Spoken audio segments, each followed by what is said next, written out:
Kia ora, I'm David Chaston with 90 at 9, brought to you by interest.co.nz. This week at Everything You Need to Know in 90 seconds at 9 o'clock with news the next 15 weeks will set the tone for 2023.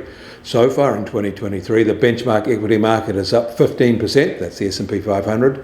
The benchmark bond yields are up 70 basis points, that's the US Treasury 10-year yield, it's up 20%, and the US dollar is unchanged.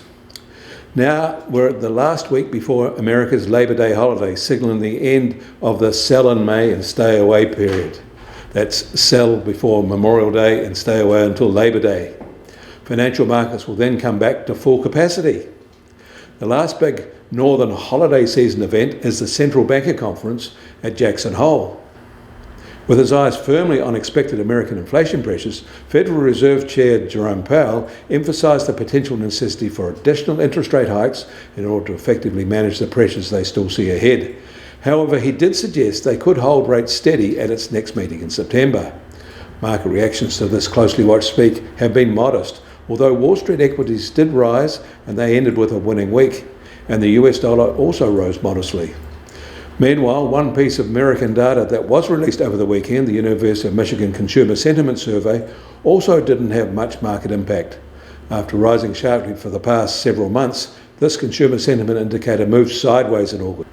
Still, it was its second highest reading in 21 months, and now it's almost 40% above its all-time historic low reached in June 2022.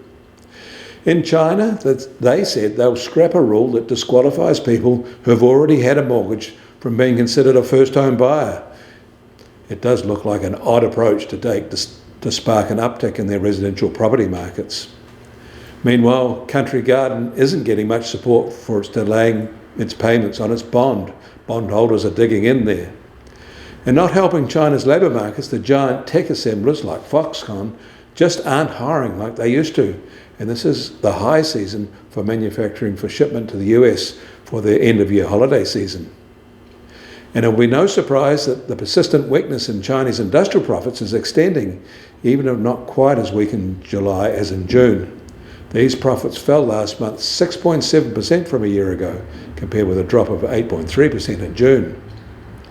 The US Treasury 10-year yield will start today at 4.23%, and down 1 basis point from this time Saturday, and where it was a week ago. And the price of gold will start today at $1,915 an ounce, and up $2 from Saturday. A week ago it was $1,889 an ounce, so up 1.3% over that period. And oil prices will start today marginally softer at just under $80 a barrel in the US. The international Brent price is now just on $84.50 a barrel. So both levels very similar to a week ago. And the Kiwi dollar starts today 20 basis points lower than Saturday at just on 59 US cents. Against the Aussie were firmish at 92.3 Australian cents. Against the euro were unchanged at 57.4 euro cents. That all means our trade weight index is still at 68.4 and actually little change from a week ago. Get more news affecting the economy in New Zealand from interest.co.nz. Kia ora, I'm David Chaston, and we'll do this again tomorrow.